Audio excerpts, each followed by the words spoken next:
Bonjour, bienvenue sur Cocotte TV pour une nouvelle vidéo de présentation. Aujourd'hui, un tout petit boîtier mini ITX. Il est ici, c'est le petit Regintech. Au fion, nous avons la version que nous appellerons classique, puisqu'il y a aussi à côté la version Evo qui va permettre l'installation d'un système water cooling plutôt type all-in-one en 240 mm. Les tarifs commencent à peu près à 120-130 € avec le Riser PCI Express. C'est plutôt une bonne chose. On verra à ce niveau-là d'ailleurs s'il n'y a pas de problème de bande passante ou autre, si tout fonctionne bien, mais ça, ce sera pour le test. Le boîtier, nous le connaissons un peu, on l'avait vu lors du Computex, il a été officialisé il n'y a pas très longtemps. C'est de l'aluminium, du verre trempé, de l'acier, et donc, on va dire un petit prix, puisque comparé à la concurrence, on pense notamment à Dan ou bien à Ncase qui dépasse les 200 €, 130 €, c'est plutôt pas mal. Tout de suite, on passe à la découverte du boîtier, qui est donc derrière avec son carton.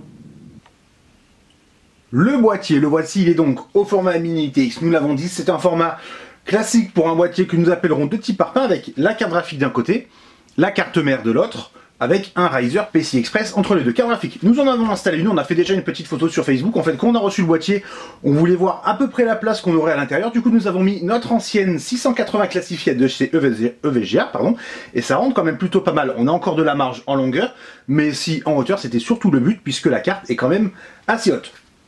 Nous avons sur le dessus un filtre magnétique, hop, on voit, ça bouge, on peut l'enlever très facilement en tirant dessus, puisqu'en fait tout le châssis est en acier, seule la façade et les panneaux sur le côté sont en aluminium brossé avec une jolie petite finition de diamond cut. On a fait un petit tour rapide du boîtier, on n'a pas vu de gros défauts, c'est plutôt propre, notamment au niveau des panneaux en verre trempé. Alors on va le dire de suite, on tourne le boîtier, voici.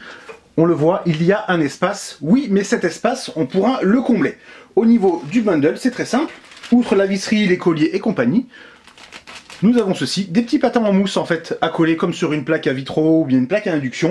Dans la cuisine, on le met sur la vitre, ou plutôt sur l'aluminium, ce sera plus propre. On pose dessus, ça vient complètement écraser la mousse et du coup, l'air ne rentre plus. Alors, on va le dire de suite, au niveau du test, on mettra sans la mousse. Pourquoi? Parce que il y aura peut-être un peu de poussière dans le boîtier, c'est vrai, mais on pense quand même que pour la ventilation, c'est un peu mieux. Notamment sur une carte qui ne sera pas en blower. Ici, nous avons un blower.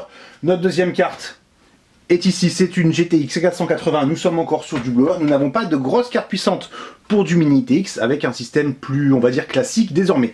Bref, au niveau de la façade, aluminium brossé. Le petit bouton power ici qui reprend le logo Regintech, un port USB 3.0 type A et un USB 3.0, c'est important, type C, mais c'est toujours sympa d'avoir du type C.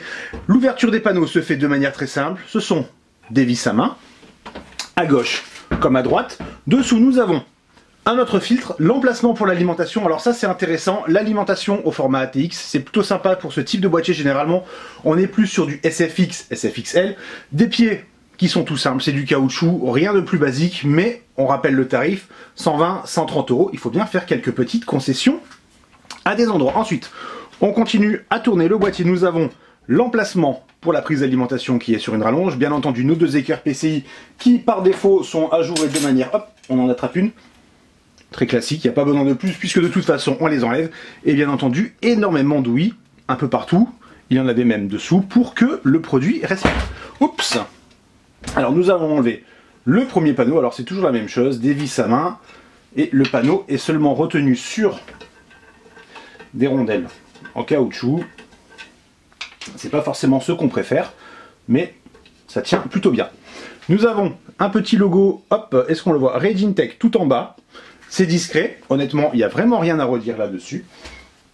Et à l'intérieur nous découvrons donc l'emplacement PCI Express ici avec ces deux équerres, la carte graphique qui prend un peu de place, on retourne le boîtier, on enlève, hop, le deuxième panneau, nous avons laissé le film, donc il y a un film par panneau, comme on a déjà fait une photo, on avait enlevé le film de protection sur l'autre panneau, il est seulement à l'extérieur, il n'y en a pas à l'intérieur.